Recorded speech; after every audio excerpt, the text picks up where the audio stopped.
पदार्थ की अवस्था, ठोस अवस्था, उसमें हमने कई क्रिस्टल संरचना को देखा, जैसे NaCl की क्रिस्टल संरचना को देखा, जिंक सल्फाइड का देखा, और हमने जिंक जिंक सल्फाइड के अतिरिक्त सीजियम क्लोराइड संरचना को देखा है। अब हम देखेंगे कि घनत्व तथा किसी क्रिस्टल के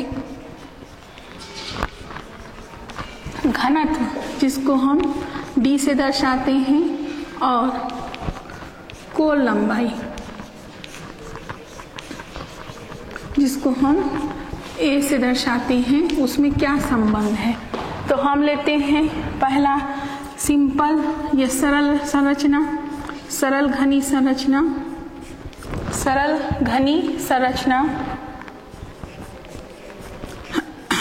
इसमें D का मान, इसमें घनत्व बराबर होता है आपका, इसमें पहला लेते हैं सिंपल या सरल घनी संरचना, इसमें D का मान होता है 1 के बराबर, मतलब आपका घनत्व है वो कुल लंबाई के बराबर होता है। दूसरा हम आपका अंतः केंद्रित संरचना, जिसको हम BCC कहते हैं, BCC में D का मान देख लीजिए, D बराबर होता है √3/2 A के बराबर। अगला लेते हैं हम फलक केंद्रित घनी संरचना, फिर से फलक केंद्रित घनी संरचना। फलक केंद्रीय घनी संरचना को हम किससे दर्शाते हैं, FCC से।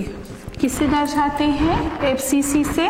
ये मान होता है A√2 के बराबर। अगर हम इसका भाग देंगे तो ये मान आता है हमारा 0.866 A के बराबर, और ये मान आता है हमारा 0.707 A के बराबर। इसी में हम R का भी संबंध देखते हैं, किसके बीच संबंध देखते हैं हम, R त्रिज्या और A के बीच संबंध हम जानते हैं। फिर से देख लीजिए, हम जानते हैं R बराबर होता है D/2, घनत्व का आधा। तो सबसे पहले देखो, हमने सिंपल में घनी में D बराबर A कहा है, तो सिंपल SC स्ट्रक्चर में हमारा R बराबर हो जाएगा D का आधा। D कितना था, A, तो A/2 क्या लेंगे हम, A/2। अब हम लेते हैं FCC BCC बॉडी सेंटर, दूसरा हमने लिखा है अंतः केंद्रित, तो इसमें D बराबर होता है √3/2 A।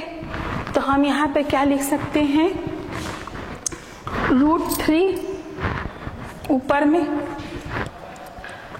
आधा लेना है, 2 × 2 आ जाएगा, तो आपका हो जाएगा √3/4 A के बराबर। फिर से देख लीजिए, ये मान हमारा D का √3/2 है, इंटू 2 करना है, तो A बराबर A, तो हमारा ये मान आ जाएगा √3/4 A के बराबर।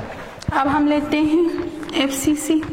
यहाँ पे देखो आपका D बराबर A/√2 है, तो हमारा D का आधा लेंगे, तो क्या लेंगे, A/2√2। किसका मान है ये, सारे मान क्या है, इसका R, और ये हो गया FCC का R। इस तरह से हम इसकी त्रिज्या की भी गणना कर सकते हैं। अगर हम ये मान को निकालना चाहें तो ये हमारा होता है 0.433 A के बराबर। और दूसरा मान देख लीजिए, ये वाला A/2√2, ये होता है हमारा 0.3525 A के बराबर। तो इस तरह से हम क्या निकाल सकते हैं, क्रिस्टल के घनत्व और कोल लंबाई में संबंध, और क्रिस्टल की त्रिज्या और उसके कोल लंबाई में संबंध। अगला हम टॉपिक लेते हैं अतिचालकता।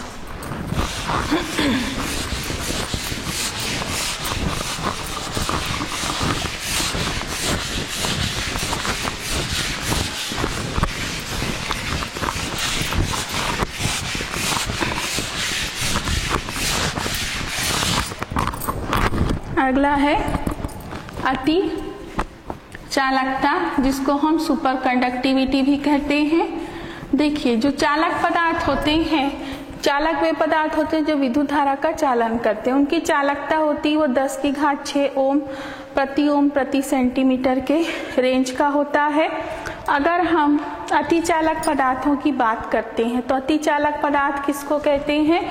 अति चालक पदार्थ वे पदार्थ होते हैं जो जिसमें एक ऐसा चालकता देखने को मिलता है कि ये विद्युत धारा के मार्ग में कोई भी प्रतिरोध या बाधा उत्पन्न नहीं करते हैं। तो इसको हम क्या कहते हैं? ऐसे पदार्थों को हम अति चालक पदार्थ कहते हैं। ऐसे पदार्थों में चालकता है वो 100% होती है, किसी तरह के मार्ग में प्रतिरोध उत्पन्न नहीं करते हैं। इसमें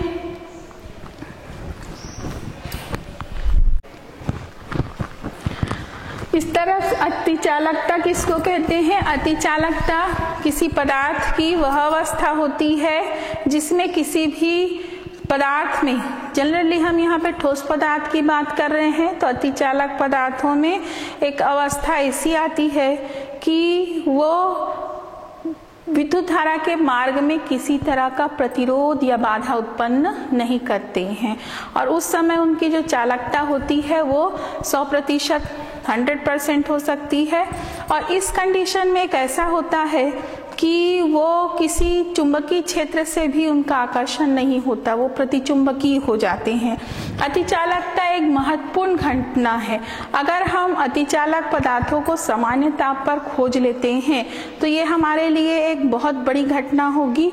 हमारा जो विद्युत की समस्या है या ट्रांसमिशन की समस्या है वो हमारी हल हो सकती है। उसी तरीके से अतिचालकता है उसको हम कई पदार्थों में उसको देखा गया है। सबसे पहले 4 केल्विन ताप पर इसको पारे में अतिचालकता को खोजा है। अतिचालकता की खोज केमर्लिन ओन्स नामक वैज्ञानिक थे, उन्होंने 1913 में किया था। निम्न ताप पर कुछ अतिचालक पदार्थ होते हैं, वो आपका 2 केल्विन ताप से 5 केल्विन ताप के बीच में अतिचालक पदार्थ की तरह व्यवहार करते हैं। कुछ कार्बनिक यौगिक भी होते हैं, वह भी अतिचालक पदार्थ की तरह व्यवहार करते हैं। संक्रमण धातुओं में भी अतिचालकता देखने को मिलती है, लेकिन अभी तक हमने जितने भी अतिचालक पदार्थ खोजे हैं वो ज़्यादातर 5 केल्विन ताप के आसपास ही उसको अतिचालकता का लक्षण उसमें देखने को मिला है। कुछ संकर धातु है, जैसे नियोबियम संकर है। नियोबियम का संकर धातु हम ले सकते हैं इसको Nb3। नियोबियम का हम संकर धातु ले सकते हैं जैसे Nb3Ge। Nb3G यह संकर धातु भी आपका 23 केल्विन ताप पर किस तरह का व्यवहार करता है? अतिचालक पदार्थ की तरह व्यवहार करता है। 5 से कम केल्विन ताप पर कुछ कार्बनिक यौगिकों में भी अतिचालकता का गुण देखा गया है। अतिचालकता है उसको 1987 में ऑक्साइड जो होते हैं, कुछ मिश्रित ऑक्साइड है, धातुओं के मिश्रित ऑक्साइड, जैसे हम एक उदाहरण लेते हैं बेरियम पोटेशियम का। बेरियम पोटेशियम इसका मान है हमारा पोटेशियम, बेरियम पोटेशियम 0.3 और ऑक्सीजन बोरान का ऑक्साइड। फिर से लेते हैं हम BiO3। यह एक ऑक्साइड मिश्रित ऑक्साइड है, इसको भी 30 केल्विन ताप पर अतिचालकता का गुण इसमें देखा गया है। तो सामान्यतः कुछ ऑक्साइड भी देखने को मिले हैं, ये मिश्रित ऑक्साइड हैं और इनमें भी अतिचालकता देखने को मिली है। पुस्तक में आपकी सारणी में बहुत सारे इसके उदाहरण हैं। अधिकतम 125 केल्विन ताप तक भी हमको कुछ ऑक्साइडों में अतिचालकता देखने को मिला है। अतिचालक है वो पदार्थ हमारे प्रौद्योगिकी में या टेक्नोलॉजी में इनका बहुत अधिक महत्व है। अतिचालक पदार्थों के बहुत सारे उपयोग है। सबसे पहला उपयोग हम देखते हैं तो इसका सबसे महत्वपूर्ण उपयोग हमारा इलेक्ट्रॉनिक्स में है। इलेक्ट्रॉनिक्स में हम चालक ऐसे पदार्थ का चालक बनाना चाहते हैं जिसकी चालकता अधिकतम हो और प्रतिरोध शून्य हो। अगर इस तरह के अतिचालक पदार्थ सामान्य ताप पर हम बना ले तो हमारे लिए एक विद्युत की क्या होगी, ये बचत होगी। उसी तरह से आपका मैग्लेव एक ट्रांसमिशन टेक्नोलॉजी है। मैग्लेव जिसको हम बोलते हैं मैगलेव, फिर से लेते हैं हम मैगलेव का मतलब होता है मैग्नेटिक लेविटेशन। इस मैग्नेटिक लेविटेशन में ऐसा होता है कि जैसे हम इस पदार्थ का इलेक्ट्रिक भेजकर उसको मैग्नेट में बदलते हैं, इलेक्ट्रोमैग्नेट में। जैसे हम इससे रेलगाड़ी जो चलाएंगे तो रेलगाड़ी की जो पटरियां होती हो उसमें हम इलेक्ट्रिसिटी भेजकर मैग्नेट उसको इलेक्ट्रोमैग्नेट में बदलते हैं, तो उसमें ऐसा सुपर कंडक्टिविटी देखने को मिलता है, अतिचालकता देखने को मिलती है कि उसमें एक प्रतिकर्षण होता है और ऐसा देखने को मिलेगा कि रेलगाड़ी है वो बिना पातों के सहारे ही चलेगी और इसका जो इस रेलगाड़ी का जो स्पीड है वो बहुत ज़्यादा होगा, वो बहुत कम समय में अधिक दूरी तय कर सकती है। उसी तरह से MRI टेक्नोलॉजी भी है। उस टेक्नोलॉजी में भी हम चिकित्सा क्षेत्र में इस सुपर मैग्नेट का उपयोग कर सकते हैं। सुपर मैग्नेट बनाने में भी आपका सुपर कंडक्टिविटी का ही रोल होता है। सुपर मैग्नेट के बहुत सारे उपयोग हैं। इसके अतिरिक्त हम ट्रांसमिशन में भी इसका उपयोग कर सकते हैं या ट्रांसपोर्टेशन में भी इसका उपयोग किया जा सकता है। अब हम अतिचालक पदार्थ अगर सामान्य ताप पर खोज लेते हैं तो हमारे सारे, चाहे चिकित्सा का क्षेत्र हो, चाहे हमारा विद्युत संचार का क्षेत्र हो, चाहे यातायात का क्षेत्र हो या सुपर मैग्नेट जिसका बहुत अधिक उपयोग है, इस क्षेत्र में हमको बहुत अधिक उन्नति मिलेगी और भारत वह विकासशील हो सकता है। आगे हम लेते हैं अतिचालकता के बाद कुछ ठोसों में गुण भी पाया जाता है। ठोसों में गुण,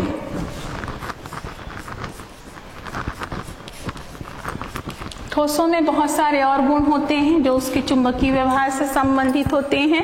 पहला होता है पदार्थ जो होता है ठोस पदार्थ, वह अनुचुंबकीय पदार्थ के रूप में होता है। अनुचुंबकीय पदार्थ या पैरामैग्नेटिक पदार्थ वह पदार्थ होते हैं जिसमें कक्षकों में, ज्यादातर डी कक्षक में अनपेयर्ड इलेक्ट्रॉन होते हैं और इस तरह के इलेक्ट्रॉन जिसमें मिलते हैं, इस पदार्थ को अगर हम चुंबकीय क्षेत्र में रखते हैं तो वो चुंबकीय क्षेत्र से आकर्षित होता है। यह जब तक चुंबक का प्रभाव रहेगा तब तक इसमें अनुचुंबकीय व्यवहार देखने को मिलता है। चुंबकीय क्षेत्र हटा देने पर इसका चुंबकीय व्यवहार है वो हट जाता है।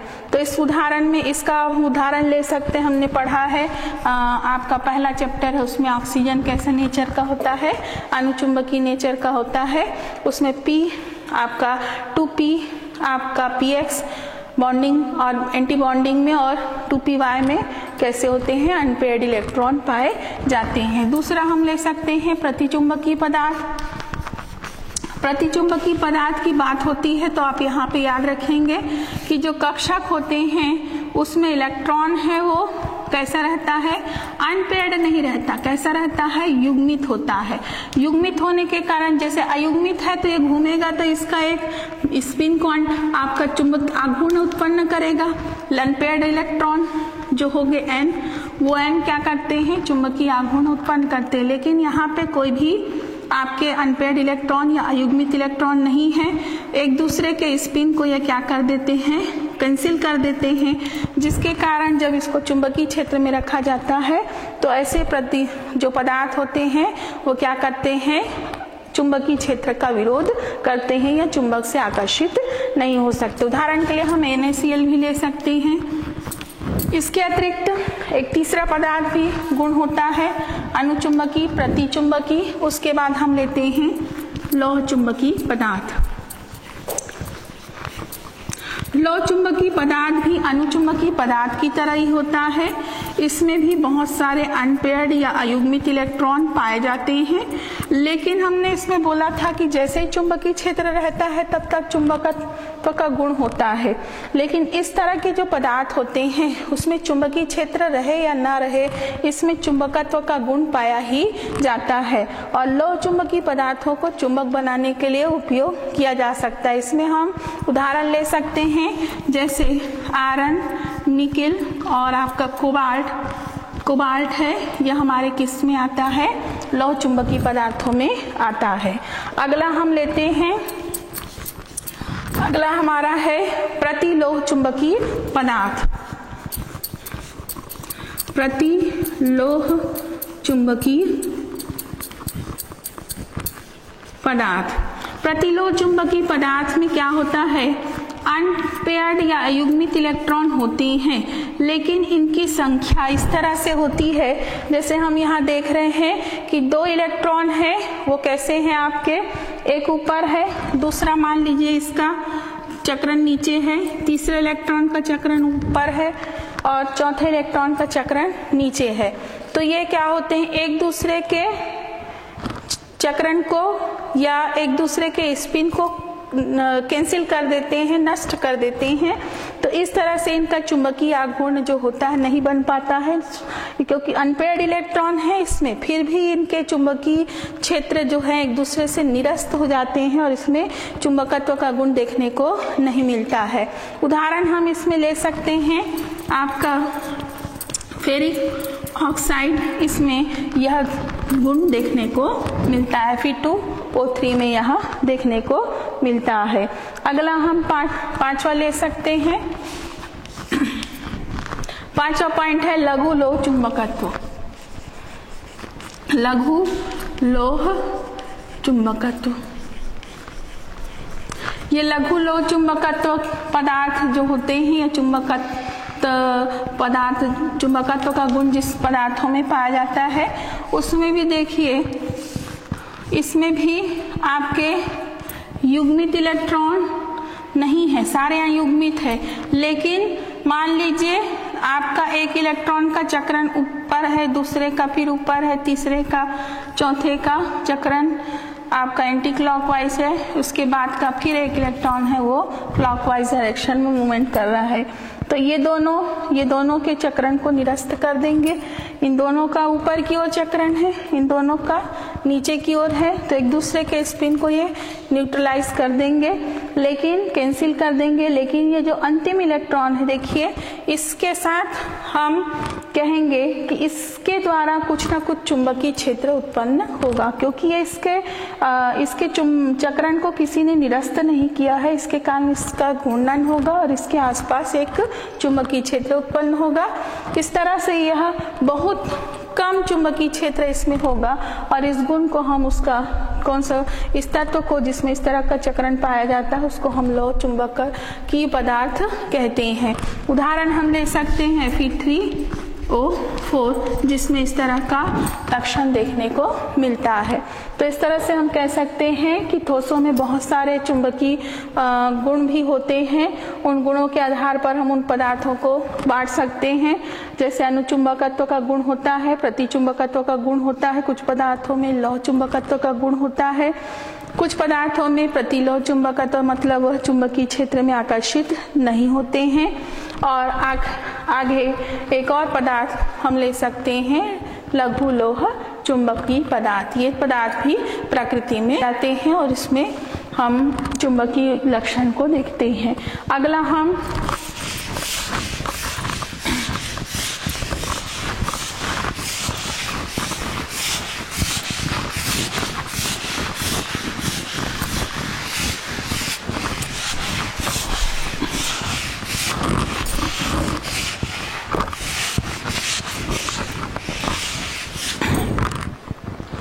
अगला टॉपिक लेते हैं हम पदार्थों में आपका परावैद्युत गुण। ठोस पदार्थों में एक और गुण होता है जिसको हम परावैद्युत गुण कहते हैं।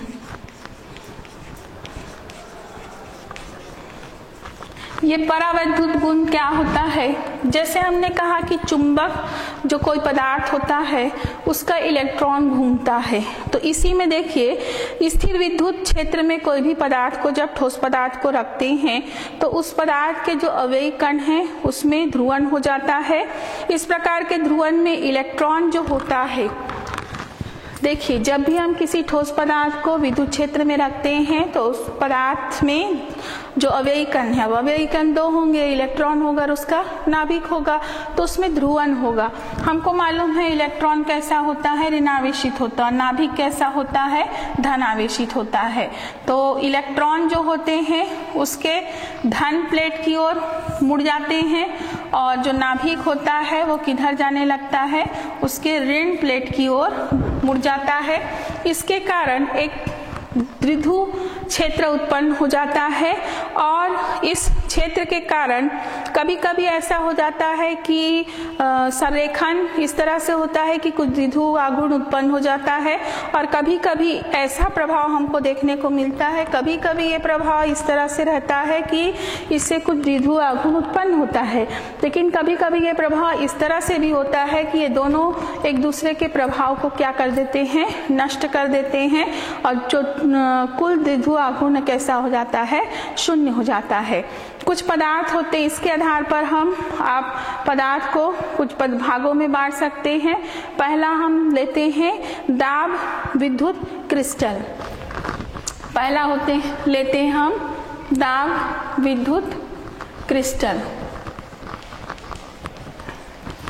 अब ये दाब विद्युत क्रिस्टल किसे कहते हैं? तो जब हम क्रिस्टल पर दाब लगाते हैं, जैसे हम ले सकते हैं क्वार्ट्ज क्रिस्टल या हम ले सकते हैं रोसेल लवण, तो जब हम इन क्रिस्टलों पर एक तरह का यांत्रिक दाब लगाते हैं तो उसमें ऑटोमेटिक विद्युत क्षेत्र उत्पन्न हो जाता है और यह लक्षण पीजो इलेक्ट्रिसिटी कहलाता है और इसका हम ट्रांसड्यूसर के रूप में उपयोग करते हैं और इसी से हम विद्युत सिग्नल उत्पन्न कर सकते हैं। तो इस तरह से हम कह सकते हैं कि दाब विद्युत क्रिस्टल में हम क्या करते हैं, किसी क्रिस्टल में यांत्रिक दाब लगाकर क्रिस्टल में विद्युत उत्पन्न करते हैं, पीजो इलेक्ट्रिसिटी का गुण लाते हैं और उसका उपयोग हम कर सकते हैं।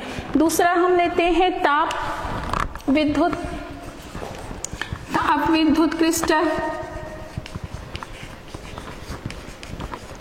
ताप विद्युत क्रिस्टल में भी नाम से पता चल रहा है, हम क्रिस्टल को गर्म करते हैं, क्रिस्टल को क्या करते हैं, ताप देते हैं। तो गर्म करने पर उसमें विद्युत प्रवाह का गुण आ जाता है और इस लक्षण को हम उसकी पायरोइलेक्ट्रिसिटी कहते हैं और इसका भी उपयोग हम विभिन्न क्षेत्रों में कर सकते हैं। उदाहरण आपका अगला लेते हैं लौह विद्युता।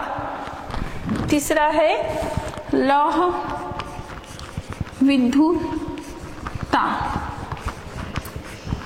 लौह विद्युता या इस गुण में क्या होता है, विद्युत की अनुपस्थिति में हम इलेक्ट्रिसिटी उत्पन्न आपका करते हैं।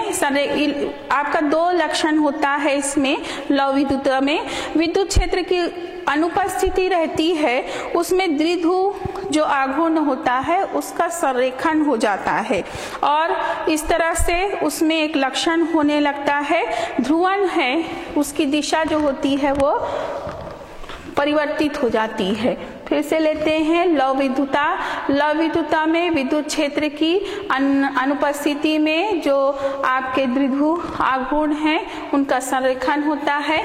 उदाहरण के लिए हम ले सकते हैं barium trioxide, titanium oxide, BaTiO3 का। अगला हम चौथा लेते हैं, इसमें चौथा पॉइंट हमारा दिया है प्रतिलौह विद्युता। प्रतिलौह विद्युता में जो क्रिस्टल होते हैं उसके द्विध्रुव है उनका संरेखन होता है और संरेखन एक के बाद एक होता है और इस तरह से हम एक उदाहरण ले सकते हैं। इसमें संरेखन इस तरह से होता है कि कुल द्विध्रुव का मान शून्य हो जाता है। उदाहरण हम ले सकते हैं, आपका दिया है जिरकोनेट,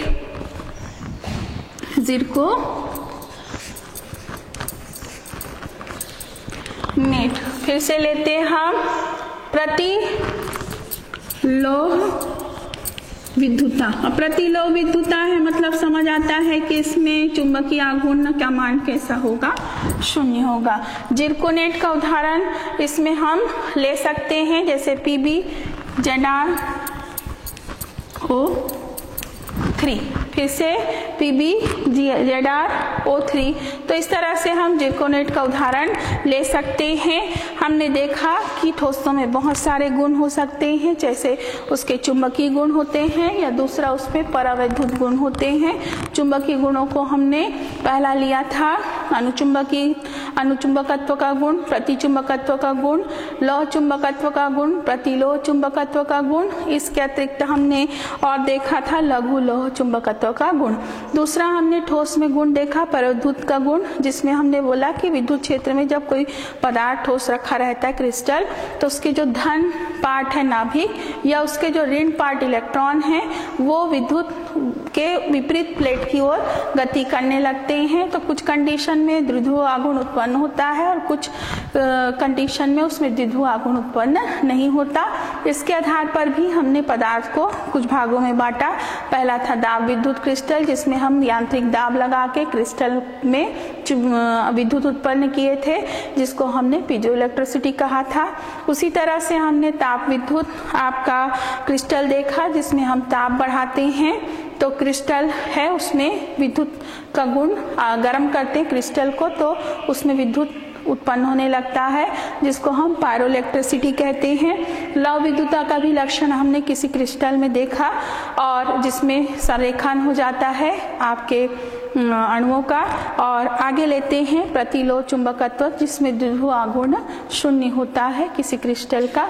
इस तरह से हमने ठोसों में विभिन्न गुणों को पढ़ा, ठोसों की संरचना को देखा, ठोसों की क्रिस्टलीय संरचना को देखा, क्रिस्टल में किस तरह के गुण होते हैं, ताप या दाब पर उसका क्या प्रभाव पड़ता है, और उनके चुंबकीय गुणों का भी हमने अध्ययन किया। धन्यवाद।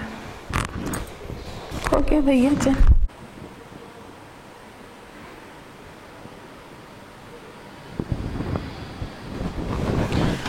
हमने आपको जो कोण लंबाई के साथ d का संबंध बताया था, कोण लंबाई जिसको हम a से दर्शाए थे, और d जिसको हम क्रिस्टल घनत्व बोल दिए थे, उसको हम लिखेंगे क्रिस्टल में दो समीपस्थ, दो पास पास उपस्थित परमाणु के बीच की दूरी में संबंध, जिसको भी हम d से दर्शाते हैं। हमने तीन स्ट्रक्चर आपको बताया था। पहला है सरल केंद्रित घनी संरचना, केंद्रित घनी संरचना, जिसमें d बराबर था a। दूसरा था आपका फलक केंद्रित, जिसमें d बराबर था a√2। और तीसरा था अंतः केंद्रित, जिसमें d बराबर था √3/2a। फिर से देख लीजिए मान को। सरल केंद्रित में ये डिस्टेंस है, इसको हमने घनत्व बोल दिया था, ये हमारा है तो परमाणुओं के बीच की दूरी। आपका बाकी सभी मान सही थे, घनत्व की जगह आप उसको d को डिस्टेंस पढ़िएगा। धन्यवाद।